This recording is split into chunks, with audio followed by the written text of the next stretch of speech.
Welcome to the Business Heartwide podcast, a podcast about courage, through which I invite you to discover and be inspired by the courage of wonderful people, entrepreneurs, and creators around the world. My name is Marie-Ève. I'm your host, and today I have the honor to introduce you to Jalila Clarke, who is an amazing person with an incredible journey and so many stories to share. Thank you so much, Jalila, for being here with me and saying yes to the invitation. Yeah, no problem. Well, thanks for inviting me. God, this is great. Yes. And I won't ask you, how are you? Because you're always doing great. You always have this big smile and you're shining so radiantly. Oh, well, thank you. Thank you. Always. That sounds great. Yeah. So, Jalila, you are a podcaster. Yeah. Your podcast is called Are We Home Yet? It's a podcast for expats and future expats, in which you share with your guests stories and information and inspirations about living abroad. You are also a blogger. You are an English teacher, online English teacher. And before that, you were a police officer for 10 years in Florida. Then you decided to become a librarian. Then you just decided that you wanted to live abroad and you moved to China. And now you are living in Colombia. So please, we want to know everything about this journey. Okay, but first, maybe you can introduce you to who you are today and what you do today. And then we'll explore the beginning of all of that. Yeah, sure. Yeah, thank you. God, when I look at this angle, I'm like, because I'm holding the phone, it's like I need to buy a tripod, and it's like so close up. And I just keep thinking, like, gosh, that was great if I had actually purchased a tripod yesterday. But anyway, you look great. That's perfect. So yeah, I was living in America for a long time. Let me see now. So yeah, I left America when I was like 40. And then I went to China and I started teaching English. And yeah, it's so hot in here. I'm gonna get my fan. Okay. And started teaching. Yeah, so it's so warm. So started teaching English for a company called Disney English, and they were connected to the Disney Corporation. But then due to COVID, then they like closed down. Then I moved to Shanghai from Beijing. And then I was there for 2 years. So 1 year in Beijing, 2 years in Shanghai. But the Shanghai lockdown, oh my God, like from really the middle of March, when the school that I was working for had to shut down, as well as, so many other schools and businesses, because, the China has a zero COVID policy. So from the middle of March to like June 1st, yeah, I mean, locked down, didn't go to work, taught online, like things were delivered. I mean, which is normal, but I'm saying like, we could like go out and eat or anything like that. And then, in May, during the lockdown, I was just like, you know what, this is not for me. Like this is not the life that I pictured when I moved abroad. I had not been traveling during the time that I lived in China, like traveling outside of China. And that was not what I signed up for. Like, in my mind, like when I said, oh, I'm going to go live abroad. So I had been doing research about like places to adopt a child, places that were easier to adopt a child as an expat. Okay, so even though I'm American, yes, I could go back to America and adopt a child, but as an expat, one of the countries is Colombia. So I looked into like the cost of living, and I do already speak Spanish fluently, so it's not a big deal. But like I speak Spanish, but like I do have difficulty writing and reading it. So then I ended up moving here. I bought my ticket in the middle of May through a travel agent in Shanghai. And yeah, as soon as the borders opened, then I started getting all the documents I needed, like, like criminal history to show like I had no issues in China.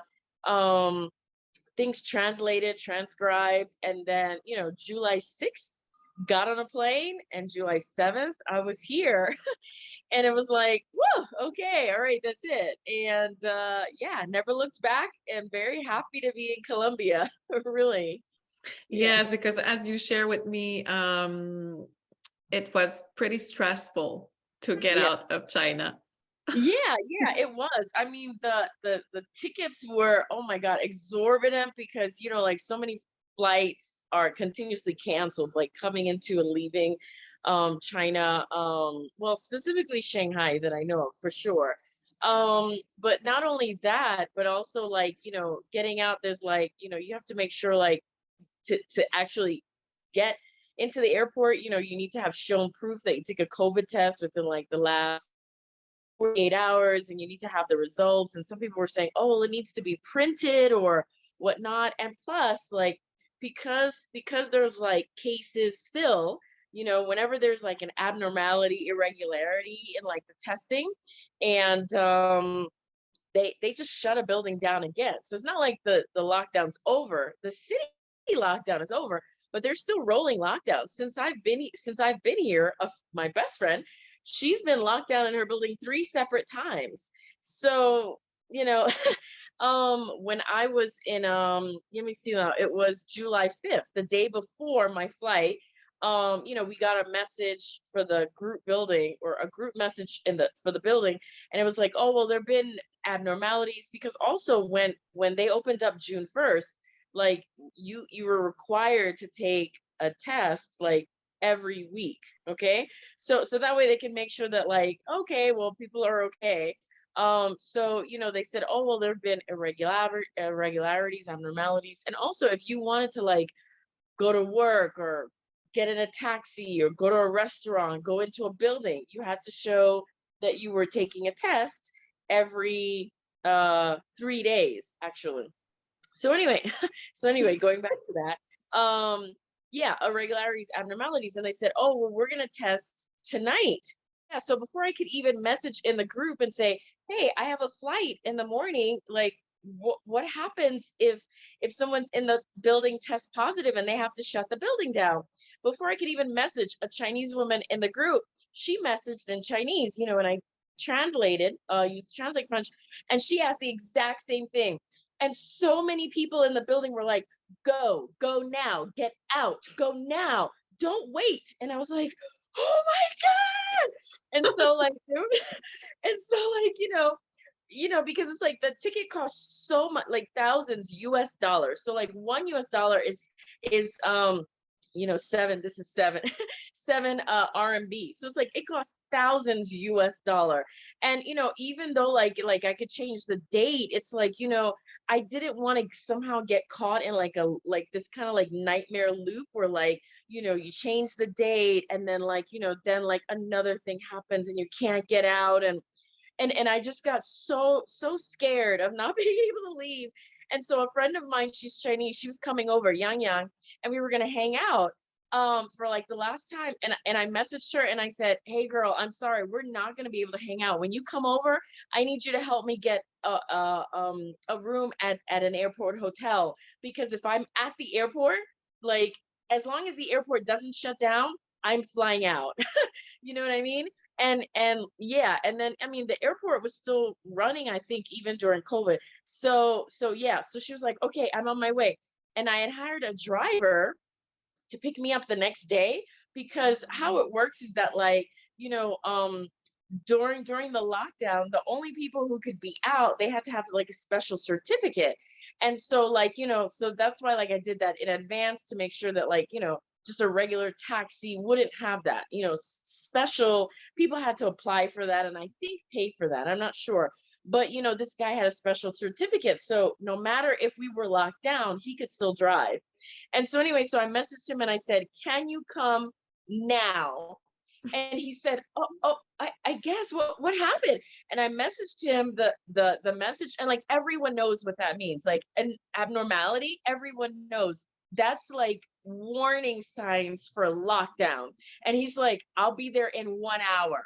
And he really was. And so she came over, she helped me get the airport hotel room. Then we started moving all my luggage thankfully I had finished packing that morning. Oh my God. And so we moved it all downstairs to the front of the building and just waited for him. And then that's it. But yeah, it was just like, I couldn't even believe it. Like when I finally got on the plane, because like, you know, I went into the airport, we were the desk for the airline, KLM, it didn't open till 4:30. We were in line at 3 p.m. We were queuing in line at 3 p.m. The line was so long. Oh my God, at 3 p.m. And we were just standing there and waiting because like, yeah. And, you know, and there was a sprinkling of foreigners, but a lot of Chinese were, I mean, Oh, yeah. A lot of Chinese are leaving the country. Well, I don't know if like a lot of Chinese were leaving the country, but a lot of Chinese were getting on that KLM flight to Amsterdam. The plane was so packed, packed, packed, packed, packed. Okay. So yeah, so I don't know if leaving the country, because it's honestly not an easy thing to do. There was a woman I was sitting next to who's Chinese, and she was telling me, she's like, they were giving her such a hard time, like scrutinizing her marriage certificate. She's married to like a UK citizen. And she was like, yeah, I'm going to be joining my husband. And she said that she saw them cutting passports, you know, so I don't know. I didn't see that. Wow. But I had heard from some other people in like Facebook groups, oh yeah, it was very difficult for Chinese to leave. They can only leave for like work or study. You know, I don't know what the policy is behind that. So, you know, look, that's none of my business. Wow. I Okay, was then I'm glad that yeah, you're I now was in able to, Colombia. and I'm happy about that. Yeah, yeah. So it's a more relaxed environment now.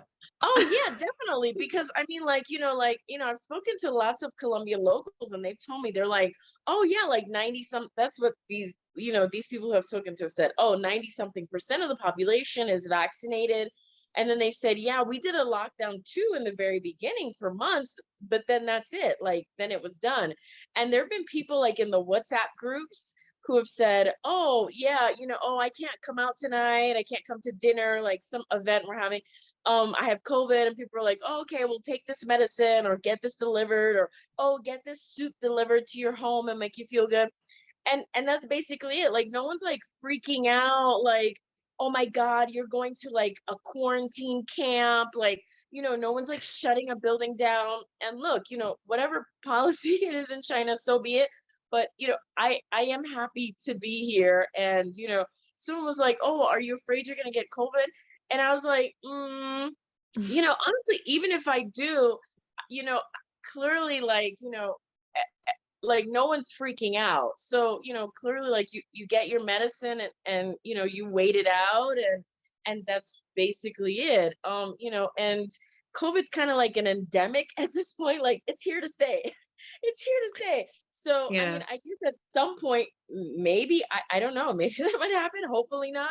But anyway, yeah. So I'm happy to be in Colombia. Yeah, I know I haven't given you the opportunity to ask me another question, but Oh no, that's perfect. You're just talking about you have so many stories and adventures to share. That's what I said at the beginning. So no worries. But But yeah, so I'll say that, like, I'm here, just in case people are wondering, like, I'm here right now yeah. on a student visa. I got approved for a student visa. I had hired a visa agent before I left Shanghai. So I had paid them, I'd given them all my paperwork. And then when I got into Colombia, I just had to show them the stamp that I had entered, the 90-day tourist visa. Then they started working on getting me an appointment at the immigration office. My appointment was last week. I went to the immigration office. They took my fingerprints, my photo, and they received the copies of the documents that the visa agent said that I needed to print out. And then they said, come back in 8 days. So that's today. So today I'm gonna go after my Spanish class. My Spanish class is like an hour and a half. So I'm gonna go after my Spanish class and get my cedula card. It's just basically my ID card for here. So I already have a Mhm. visa, but like that is like my official like ID card if I want to open a bank account, or just show that like I'm officially here without having to obviously card out my passport every single moment. And yeah, I'm excited. I'm excited to be like, working on Spanish and trying to become better at it. I'm excited to like meet people and speak in Spanish and understand. And yeah, it's exciting. Yes, and when you started your podcast, you were still in China, right? Yeah. I was feeling, oh my God, really down in November.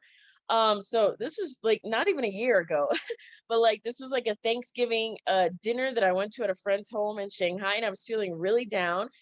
And I just said, I just feel like I'm not living my purpose. I feel like there's more that I need to be doing. And I know what my talents are like. I mean, people have always said, oh, you have a great voice and you're very curious and you're outgoing and bubbly and, you like to talk, obviously. And I like writing. And I was like, well, I haven't found a job doing any of this stuff. And, I just realized after a while, it was like, well, I don't have to necessarily make money from that yet because I already make money, teaching. So then I said, okay, well, I'm going to start a podcast. So I started a podcast. Let me see now, December 31st. It became an LLC. So that's when I say that the podcast started. And I did an LLC just because it's like, I didn't know if I would be making any money from it. And also I wanted it to seem legitimate. So it's an LLC. So it's an actual like business. And and then I just started like messaging people. I mean, I got an email address. First it was, like a Gmail account, but now it's like my podcast email is more official. But first it was a Gmail account, and I didn't have anything. I didn't have a logo. I didn't have anything. And I just started putting like a paragraph in Facebook groups, expat Facebook groups around the world, and saying, hey, look, I'm creating a podcast. Is there anyone who's interested in talking about your expat life, expat experience? And to my surprise, lots of people reached out and they were like, yeah, sure, no problem. And I was like, okay, I don't have a website. I don't have anything to show you. It's just me, and it's going to be a Zoom call. And then, I'm going to take the audio from it, like not the video. And they were like, sure, no problem. Just let us know when it airs. And I was like so surprised. So many people said yes. And I mean, eventually, obviously, the website, Are We Home Yet podcast came along, and the logo came along, and everything became like more official. But in the beginning, I only really had a dream. And that was it. And then I started interviewing people, and I started finding out like, hey, lots of people are, lonely. Lots of people are figuring it out. Lots of people are, like they didn't find their first home in the first country, and then they go to another country. I interviewed a woman last week, Tuesday. She was one of my first interviews. And, she talks about during the interview, when they moved from the UK to Spain, her husband left her and the kids. And went back to the UK. And she said, he never helped us financially. And she said, I just had to figure out how to do whatever I needed to put food on the table. And she did it. And she's still there decades later with a new husband and very happy. And it's like, that's life. I interviewed a woman last night who's from the UK and who's leaving this week, going back to Mexico. And she talked about being assaulted in Mexico. She talked about like dating in Mexico. Like, it's like, I want people to understand that it's like, look, there's lots of people on Instagram and Facebook and social media and TikTok, and they're living the champagne life or the yacht life. And that's great. I'm not, my guests are not. We all work, like we're not like somehow like just not doing anything. We all work. We're all figuring it out. We all like, sometimes are unsure, but we know that like the personal development, the experiences, the joys outweigh the struggles. And I say that because I always ask people like, well, what are the struggles and what are the joys? Because I wanted to be realistic. Okay. But the joys honestly outweigh the struggles for us. So we stay living abroad. Yeah. That's amazing. And we can just listening to you, we can really start to see how you always go with the flow with your inspirations. And you also take actions like without fear, like pure courage Well, and joy. You just do it's it. funny because it's like, remember during like our pre-interview when like we were kind of getting to know each other, like, I told you, I said, there are moments, and I'll be honest about this. There was like a moment when like, I was lost. I don't remember if it was Beijing or Shanghai, or maybe both. And honestly, I started crying, not like bawling out loud, but like the tears started coming down because I was like, gosh dang, like, how do I figure out how to get home, let alone where I needed to? Because stupidly, my phone had died. And then I didn't realize the charging cable had an issue. Like anything bad that could happen was happening at that moment. And, then, I kept asking, like, I mean, I didn't, I didn't really know like how to ask for a charger because I was relying on my translation app. And then I saw a foreigner and I went up to him and I said, I don't know if you understand me, but if you do, I need help. I need to charge my phone and like go somewhere. And he's like, yeah, absolutely. I understand you. I'll help you. So, like that was amazing. Yes, there are lots of people who speak English in China. At that moment, I wasn't running into the few people that I had asked, but I'm just saying it's like, yeah, there have been times where I've been like really nervous and unsure and yeah, fearful, but I've just been like, well, this was the decision I made, so let's keep going. What do you do to connect to this this strength and this joy and this courage inside of you? Were you always like that, or you just do you have a trick for us to share? It's funny because it's like, okay, so like I normally don't tell people what my nickname is, but I guess like anyone listening now, they'll know. So my nickname is Jolly. And so like my family's called me this ever since I was little. So like if you see me, don't call me that because you're not my family. No, I mean whoever's listening, not you, because I know we're gonna see each other soon. Yes. So so I'm only joking, guys. So anyway, but yeah, I mean, for some reason, like, yeah, I do tend to like, be like upbeat. I guess it's just my family. My family tends to have like a very like, upbeat personality and, just try to like make the best of things. I mean, have there been times where like, gosh, days and maybe weeks have gone by and I've just been like, gosh, I can't get it together. Yes, absolutely. Yeah. I mean, I felt that definitely. That's why I said like in November, yeah, it was like weeks. And I was just like, gosh, this is what in the world is going on? And I realized like it's like I wasn't like living my truth, Sometimes I hear people say that, like, what does that mean? So like I wasn't living like my best life. And yeah, so once I started like doing things that like resonated with like my spirit, gosh, that sounds so like that sounds so like, oh, that sounds so sweet. But once I started doing things that like, I had always wanted to do, but made an excuse like, oh, well, I can't find a job doing this, or no one's hiring me, or no one's interested in me. Okay, well, you know what? I could do it for myself. Okay. And now I just checked this morning the downloads, and it's not much. It's 98 downloads per week.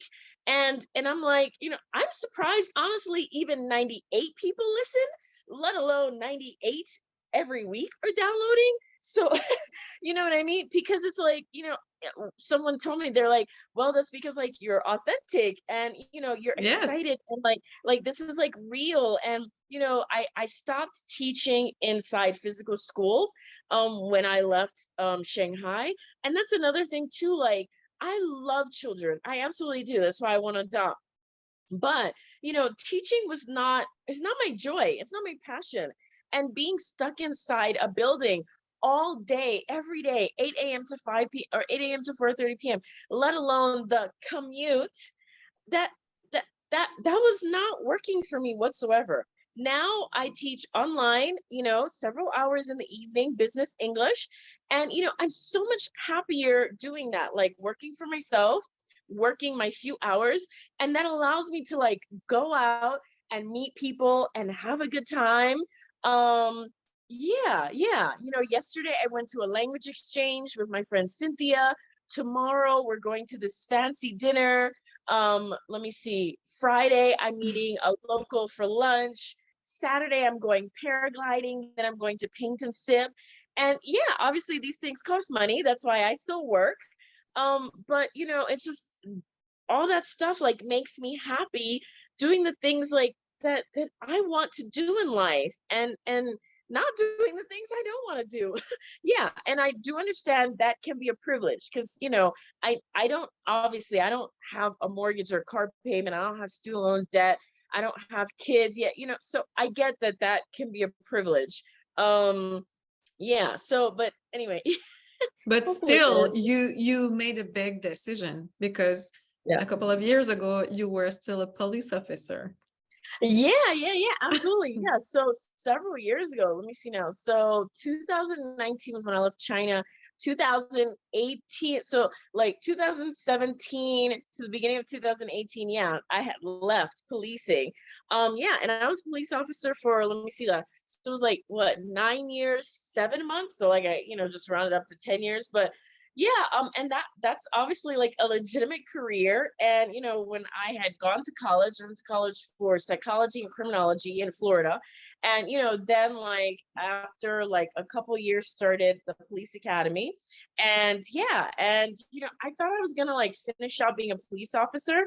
And again, it just wasn't resonating for me. It wasn't my passion. It wasn't what I wanted to do.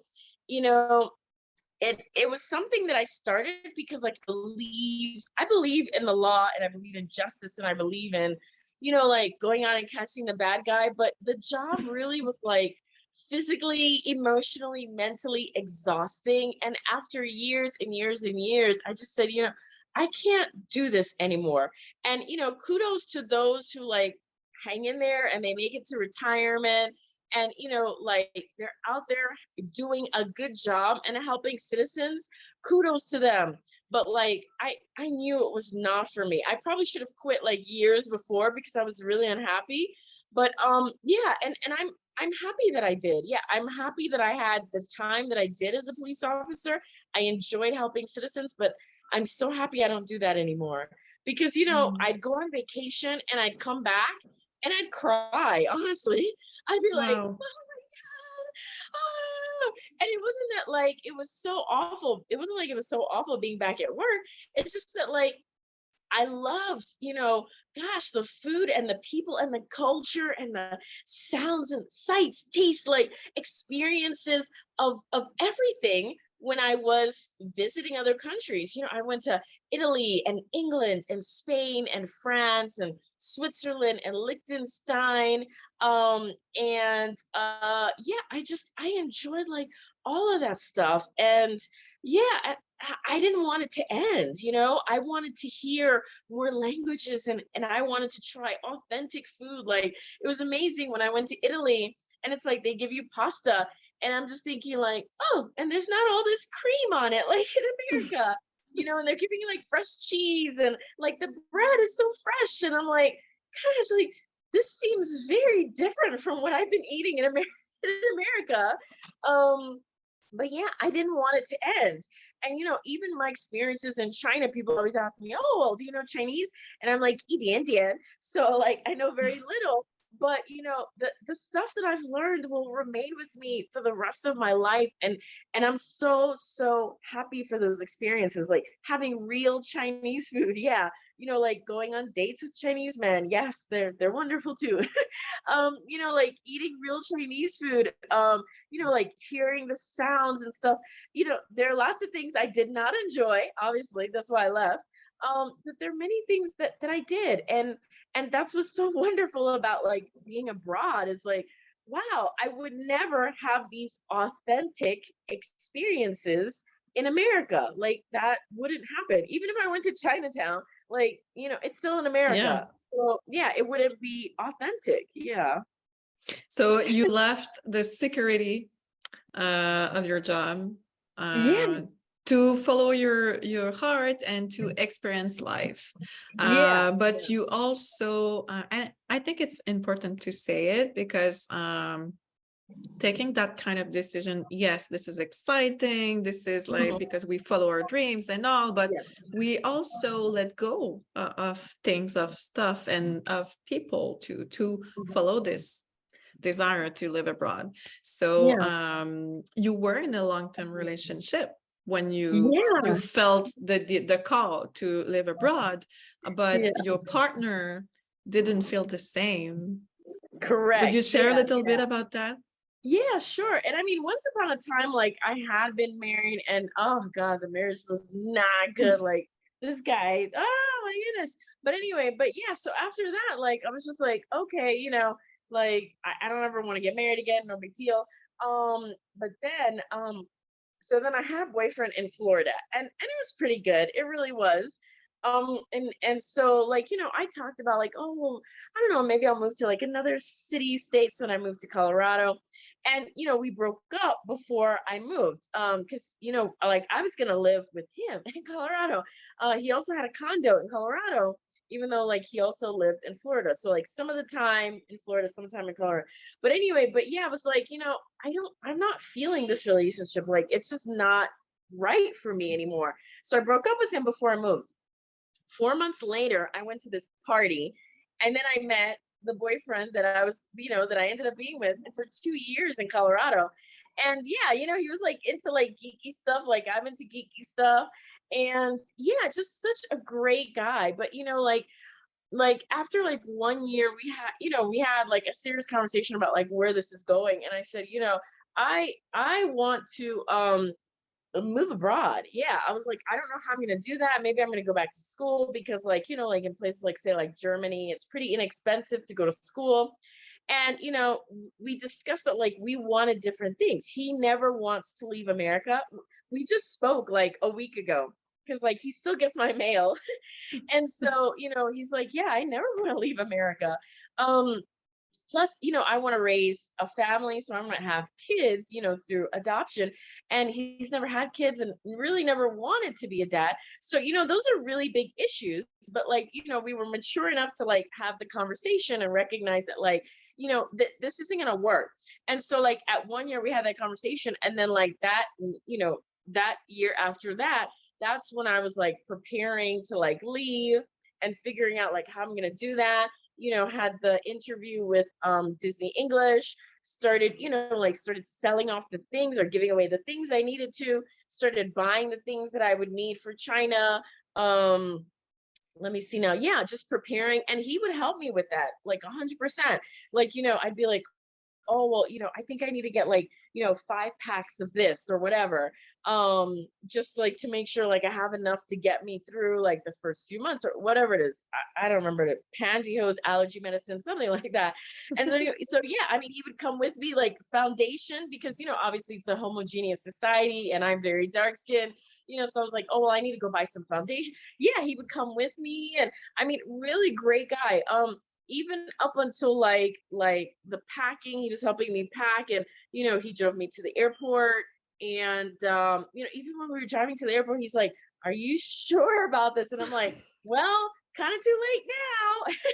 So yeah, and when we got to the airport, like my luggage, I think I had like 6 like huge bags, and they were like, oh well, it's $800 overage free. And he's like, it's okay, I got this. And yeah, I mean, Wow. yeah, and we've kept in touch consistently, and people are like, oh well, would you get back together? And I'm like, well, no, because I live abroad, he doesn't. So that's not a possibility. I love him, and I know he loves me, but yeah, we know like we're not right for each other. I mean, besides the living abroad, there's the raising children part. So yeah, and I had lunch with a classmate yesterday, and I told her, I said, from that I realized like love is amazing. It doesn't have to last forever. It can last for a season, and it can really like change your life and have a profound impact. And and then when it's done, and it's okay. Or relationship, when the relationship's done, it's okay. It's wonderful to like reflect and say, wow, I had an amazing love. It doesn't have to be fairy tales like forever and ever and ever, and then the book closes. No, it's okay. Like we can, as adults, we can transform into new kinds of relationships. So now we are friends, like best friends. And I wish him the best of success, and he hasn't gotten a girlfriend yet, and I hope he does, because he's a great guy. And he hopes that I meet someone wonderful too one day. And that's wonderful to have someone in your life who like is like cheering for you, you know, and you know, like you can count on, because you know stuff happens for family, like you know my family have their own family, you know, my mom will one day not exist, but you know I have people in my life who will be there, you know. Yeah, I will be there. Yeah, so it's wonderful. Yeah. Mm. Did you ever think about writing a book? Because you have so many things to share, so many stories. Let's see. You know, it's funny because I thought about writing a book about like, you know, like murder mysteries, because like, you know, like being a cop and just writing like cop investigative books. I thought about that, but then I was like, ah, who's really interested in that? There's so many cop shows. And then lately I have thought about like writing something about like just traveling abroad and, you know, finding love really in interesting places, you know, like, you know, being a Black woman and, you know, being in China. And I'll just say this, like, you know, you don't really see like Chinese men with Black women in China. You know, but I went on some really nice dates and met some nice men. And yeah, I mean, none of it worked. And I get that and I accept that. But you know, I guess if I wrote a book, like in the book, like it would work, you know, like, you know, being Chinese and Black, you know, like a couple, like it wouldn't be a big deal. A Chinese man with a Black woman, it wouldn't be a big deal. It'd be like, okay, yeah, we came together and, you know, the birds sing at the end. So I have thought about something like that. Um, yeah, but right now I just really like blog about, you know, all the podcast episodes. And I'm fascinated to learn all the stuff that I do. Like the interview that aired Tuesday, photographer Maria, uh, Cal- see, and I know I'm not going to say the last name correctly, but that's okay. You can go to the website or you can go podcast Yes. and listen. And anyway, so Maria, she is a photographer from Lithuania in Amsterdam. And so, you know, like I write like 2,000 word blog articles. Yeah, it's long, but I feel like there's so much to like, you know, pass on. And, you know, she talked about how she like photographs like women in coffee shops. There's not really many women who own coffee shops in Amsterdam. And also, I didn't know this, coffee shops in Amsterdam, they also sell marijuana, you know, like it's legal there. And, you know, and I didn't know like all the benefits of marijuana for women. And, you know, like lots of women are enjoying, like owning, distributing marijuana. I didn't know like, wow, this is a big thing women are into. I I didn't didn't know know about, that either. yeah, cannabis clubs, you know, where it's just like say like a cigar club and you go and you smoke your marijuana. Like I didn't know all this stuff. You know, so it's just really, really interesting to learn about. You know, when I'm talking to people, and then later on when I do the blog article and I do like the research so people can find out like, okay, what does it cost? Like when I interviewed this one guy, he is in Lake Atitlan, Guatemala, him and his wife, and he's from Canada. And I didn't know like, well, what's the cost of living? And I did the research and found out, oh wow, look at that. Look at the cost of living.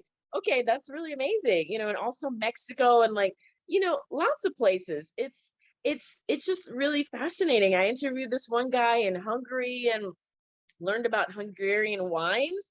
I didn't know like they're amazing. I had no clue because you know the only wines I had ever had were from like Italy or France or you know didn't know Hungary like really is doing some amazing stuff with wine. So I mean I love the research and the blog articles that I'm writing and I mean the SEO research is such a headache sometimes finding the right keyword, but yeah, I love all that stuff. Yeah, I mean, and I don't get paid for it yet. But you know, I'm excited about it because it's like, you know, it's authentic, it's real, it's me, it's something I really, really enjoy. I love learning and research and writing. I love it. Yeah. Well, you are definitely passionate, and we can feel it when we see you right now, when we listen to your podcast, and I'm sure we can see it when you read your blog. Thank you so much for sharing all of that and sharing all of your joy and sparkles. And I'm sure like everybody right now who are listening to this episode want to go live abroad. like right now because of you. So Yeah. would you have a message to share, like to conclude, would you have a message to share to maybe future expats who are thinking about living Yeah. abroad, living their country, but right now maybe they're afraid to take action or Yeah, I would say, go do it. Okay, so on my website, arewehomeyetpodcast.com, there's a page, you click on it, and it's called freebies. And so like I put like this PDF document together because people are always asking me like, well, where do I find a job? And I'm like, you can start with teaching English online. You can do that anywhere. Oh, whoops. Okay, do that anywhere. And so like you can just download that free PDF and be like, okay, great. I'll go make my money online. But I say do it, like like the Nike slogan, just do it, because it's like, you don't have to live abroad for the rest of your life. Amen. I interviewed Shlomo, and he's in Israel. I think his episode aired like last week, Friday or the Friday before. And he went to Beijing for several years, and then he went back home to Israel. And so now what he does is he's a slow mad. So he and his family, they go for like 2 months or a month to another country, and then they live. Then they go back home. And it's like, you don't have to stay abroad for the rest of your life. You can go and try it. Okay. Maybe even just 3 months, like say like a digital nomad. Like I interviewed, interviewed this one guy. He and his wife live in a country 3 months every single year. At 3 months, every single 3 months they move. They've been doing this for several years now.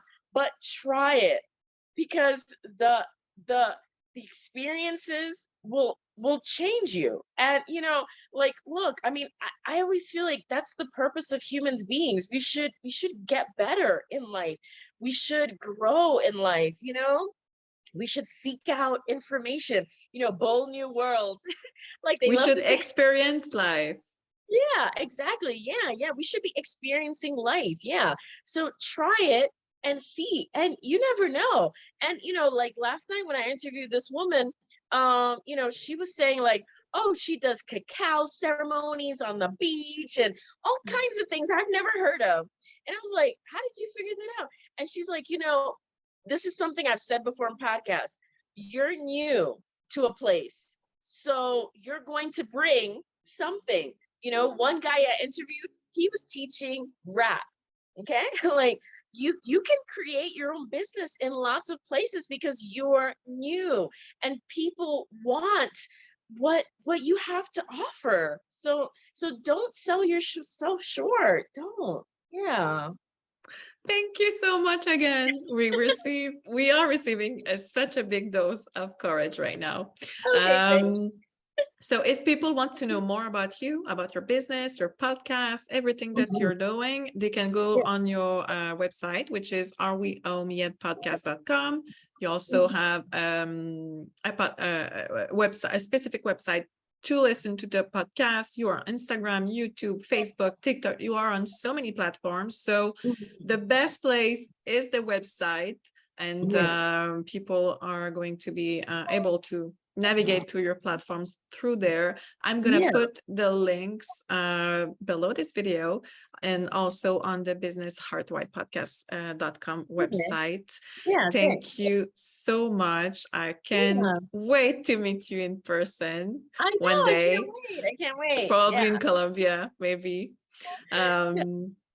Thank you for all of you for listening and watching this episode. If you love the experience, please feel free to share this dose of courage with your friends, family, and social networks.